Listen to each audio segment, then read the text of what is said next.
The Best of Our Knowledge explores topics on learning, education, and research. On today's episode, the harvest season is here. We'll learn about homesteading, from planting to canning. New research suggests an old cancer treatment is effective in fighting tick-borne illness. And education officials in New York announce funding for mental health in schools. I'm Lucas Willard, host of The Best of Our Knowledge.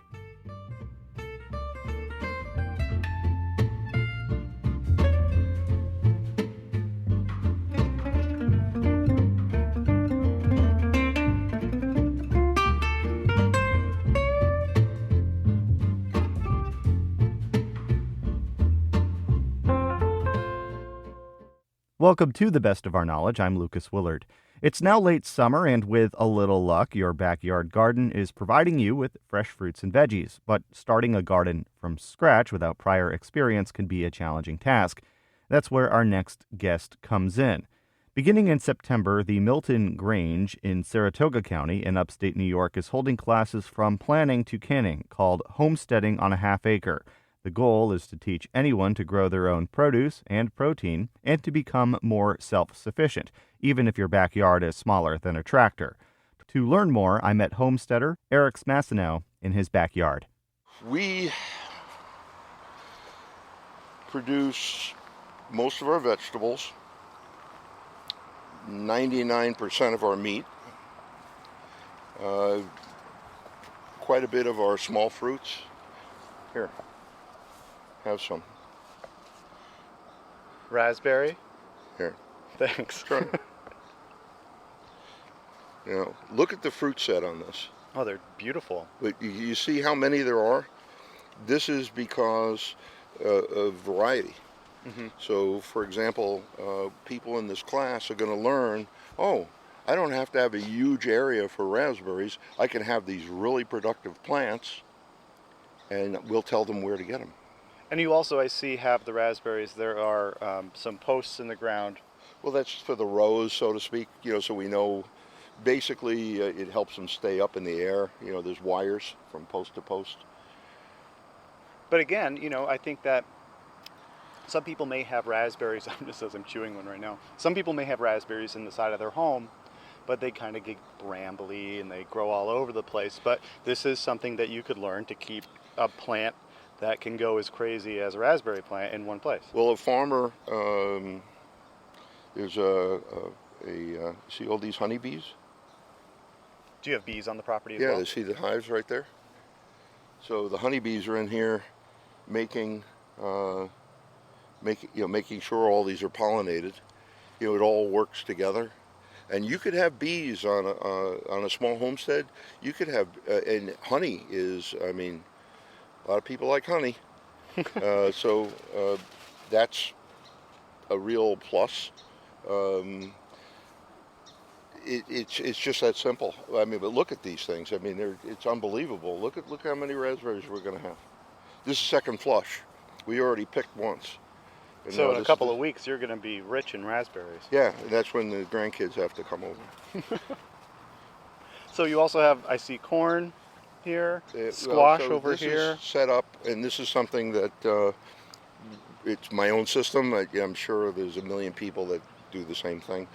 I have what I call the 3-bed system. So up here we have brassicas, which is like your cabbage, kale, broccoli, things like that, and alliums, which is onions, and they grow together. Beans kind of go wherever I got a spot. Behind this there's beets and things like that. There's Swiss chard in here. Then the next, that's this upper part of the field. Over here is nightshades, which is potatoes, tomatoes, things like that. Eggplants? Eggplants are down here, and there's also some eggplant over here. There's, I guess, 60-something chickens in that movable pen. And every other day we move that pen. It's got water and food in there. And that's going to actually come right down here, and we'll be fertilizing this. So you could do that on a smaller scale. And that's a question I have, Eric, is that you have a large garden, and it probably takes a lot of time to manage it throughout the year. Not as much as you think. For example, I always say better living through hydraulics.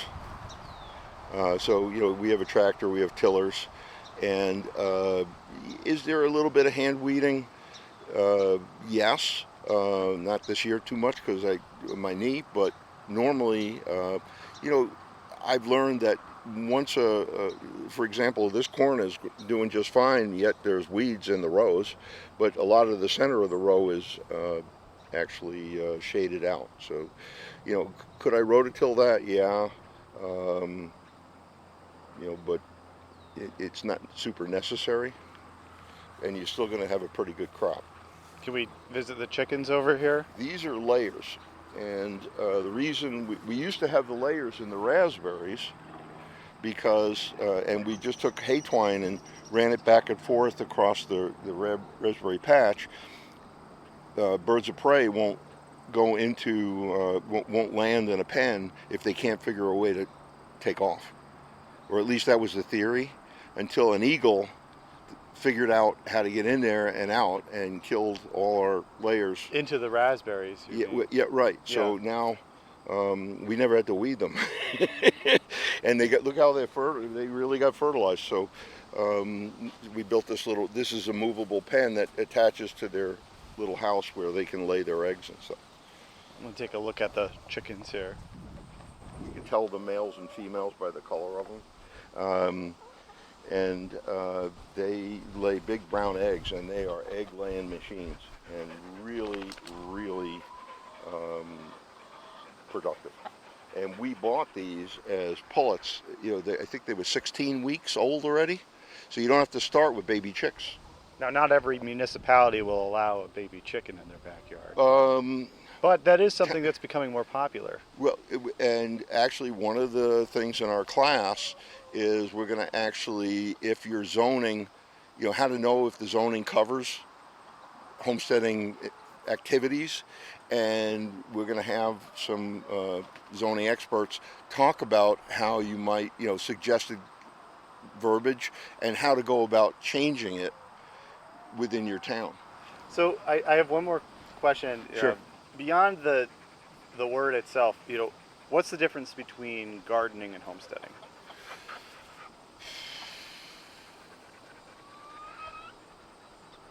Let's use a different word. People used to say, use the term hobby farm. And the only people that use the term hobby farm are people that never farmed. Hobbying is collecting stamps. You hear it's getting ready to lay an egg. So I call it private agriculture.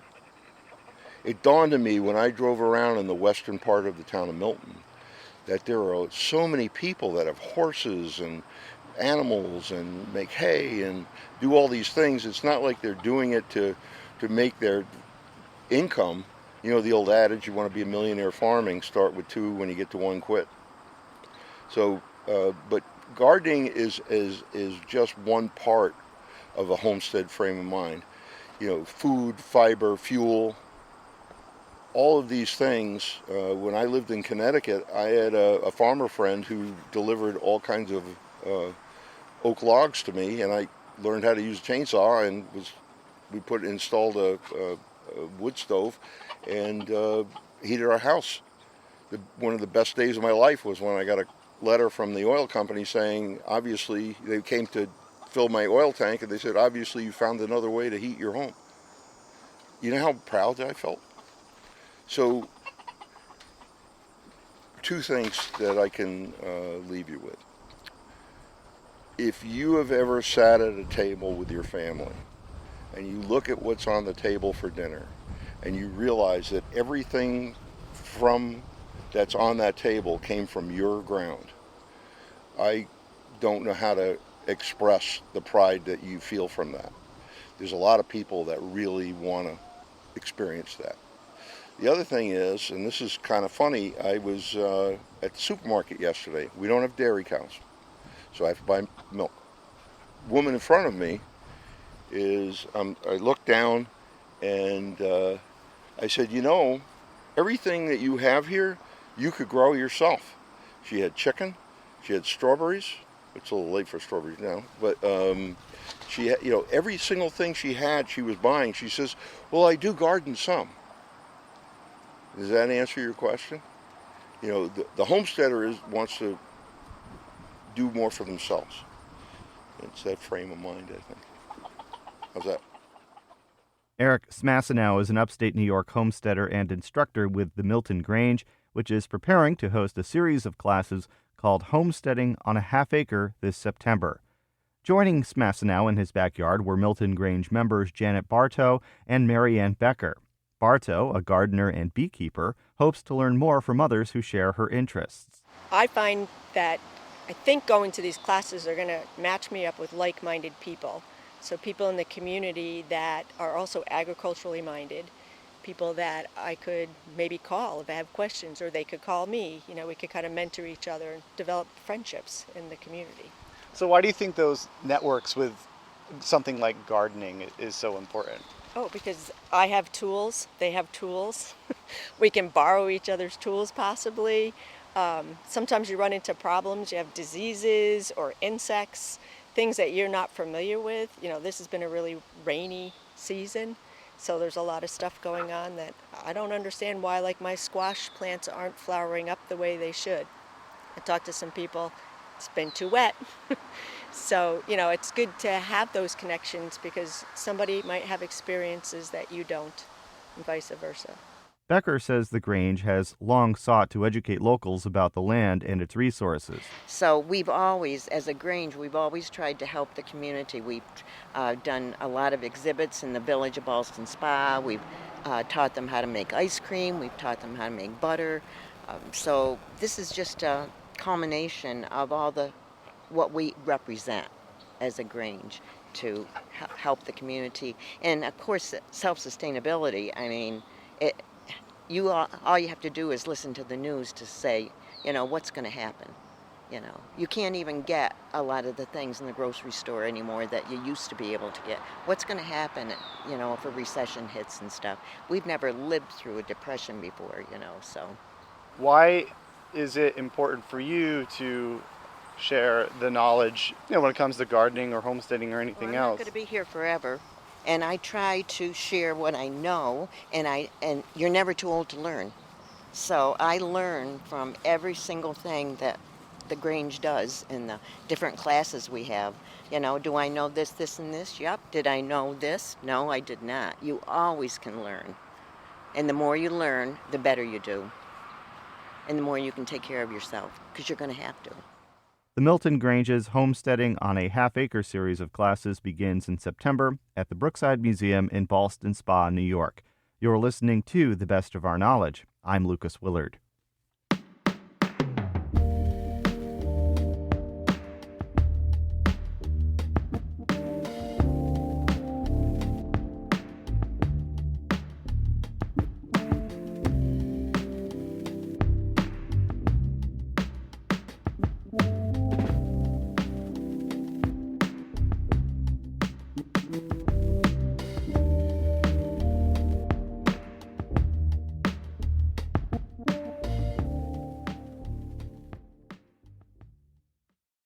Research out of UMass Amherst suggests medication used to stop the spread of cancer may help fight tick-borne illnesses such as Lyme disease.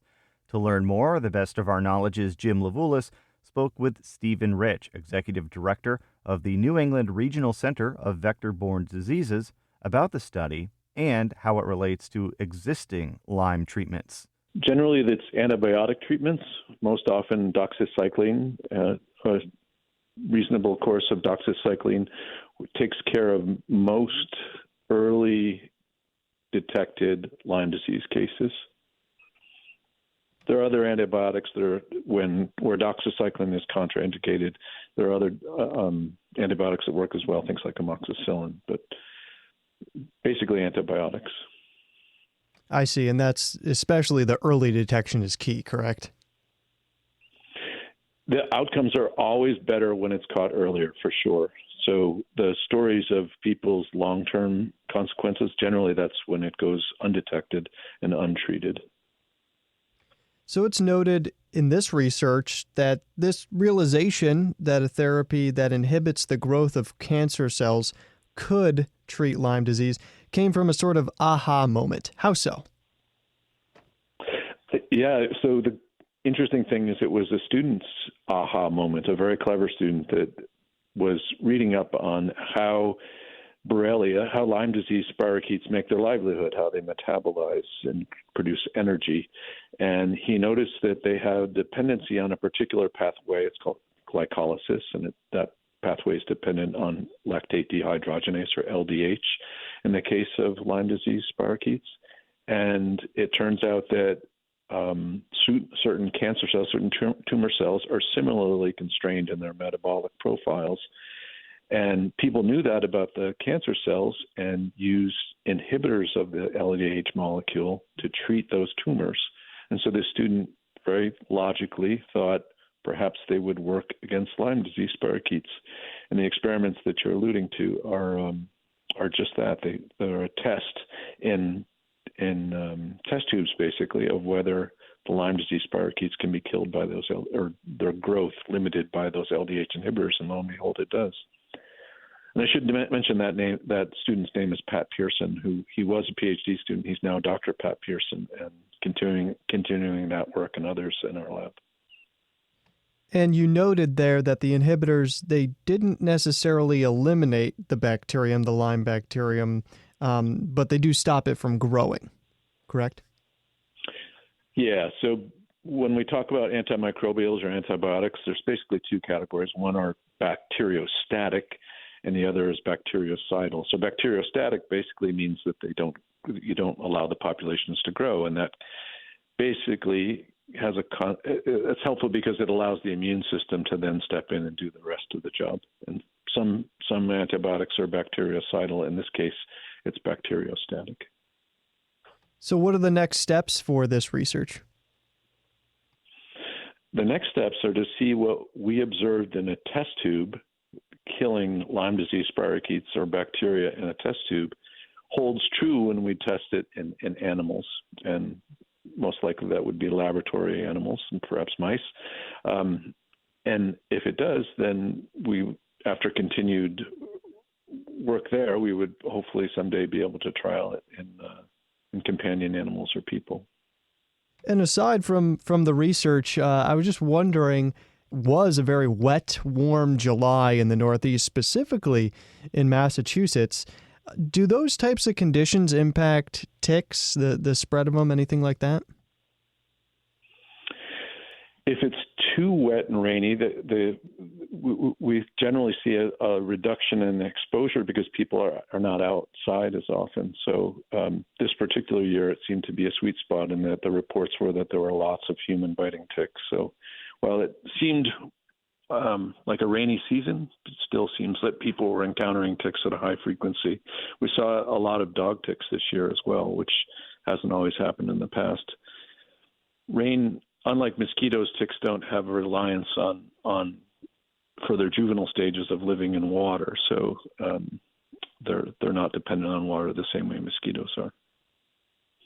Stephen Rich is the executive director of the New England Regional Center of Vector-Borne Diseases at UMass Amherst. Stephen, as always, thank you for your time. I'm happy to be here. Thanks for the call.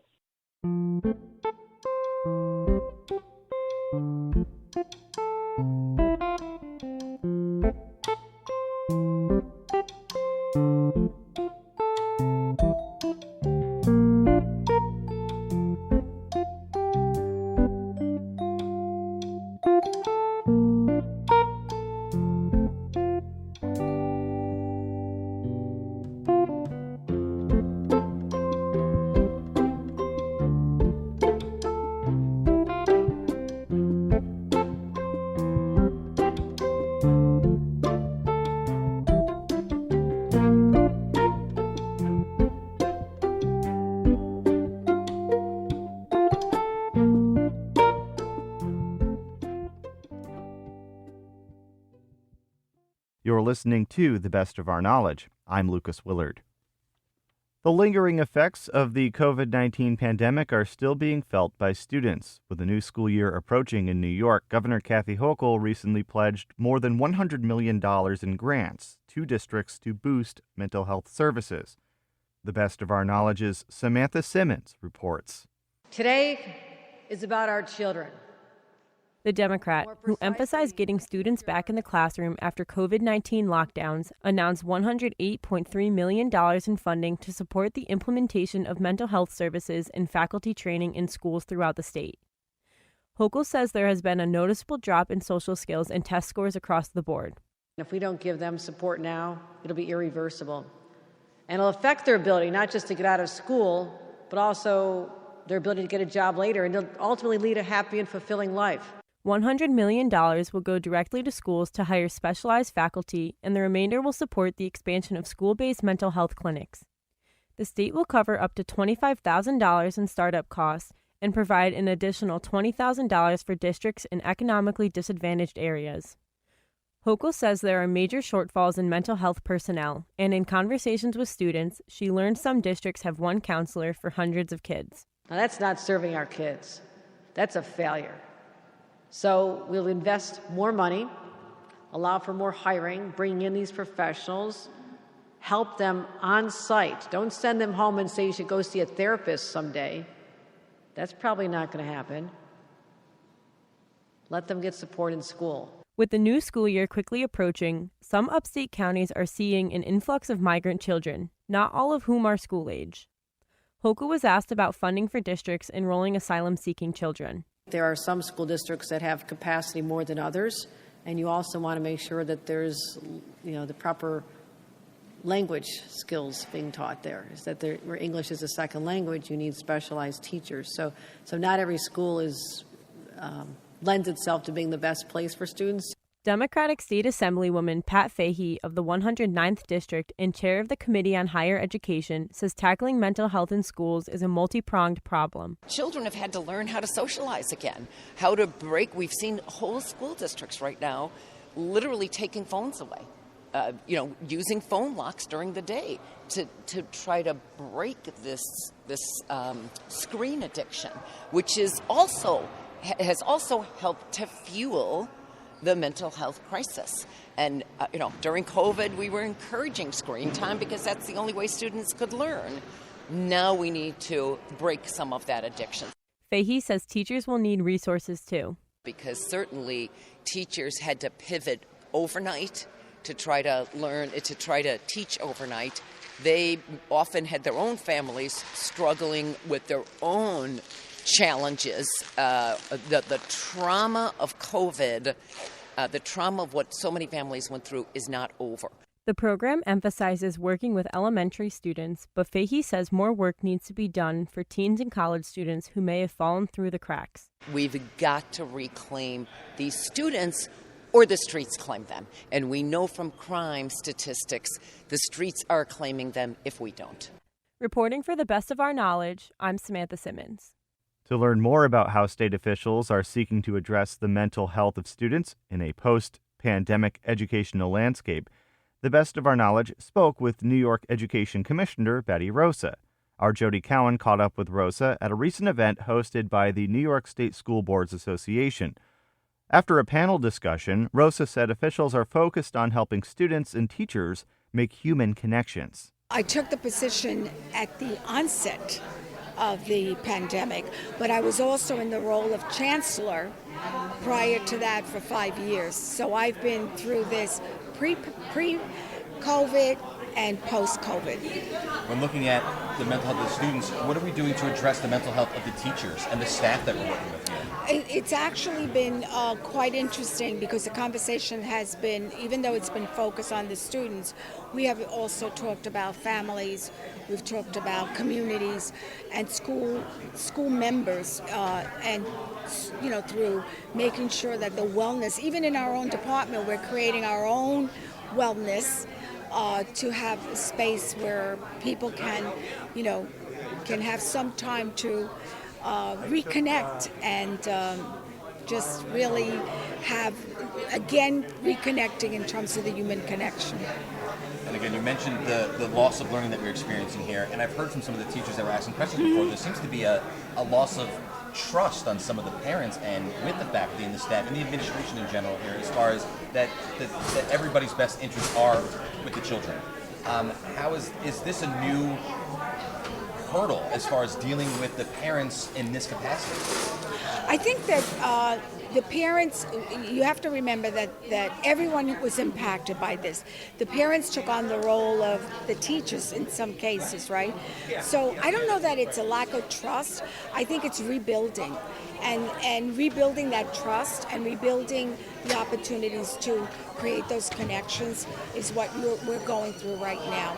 And anytime you go through any kind of crisis, you don't automatically the next day, as you know, whether it's trauma, somebody just fell off a bike, now you have a broken ankle, right? You have to go through the healing process and reestablish the balance and go through a wellness until you could feel comfortable enough to walk again, right? So it's rebuilding more than anything else. What are you hoping that board members take most out of this event to bring to their teachers? I think, the board members are going to be bringing it back to their superintendents and principals and teachers, and the board members are going to be bringing it back to the comprehensive response to the entire community. So I think all the conversations we had are ways that they can get additional information. Obviously, the information that the organization makes available in terms of guidance and all the different newsletters and all of that. So I think it's information sharing is always extremely important, because that information helps them be informed and it helps them share and set the stage and set the facts and making sure that they have the evidence at hand to support their communities. Thank you very much for your time. You're welcome. I appreciate it. Thank you. That's New York State Education Commissioner Betty Rosa speaking with the best of our knowledge's Jody Cowan.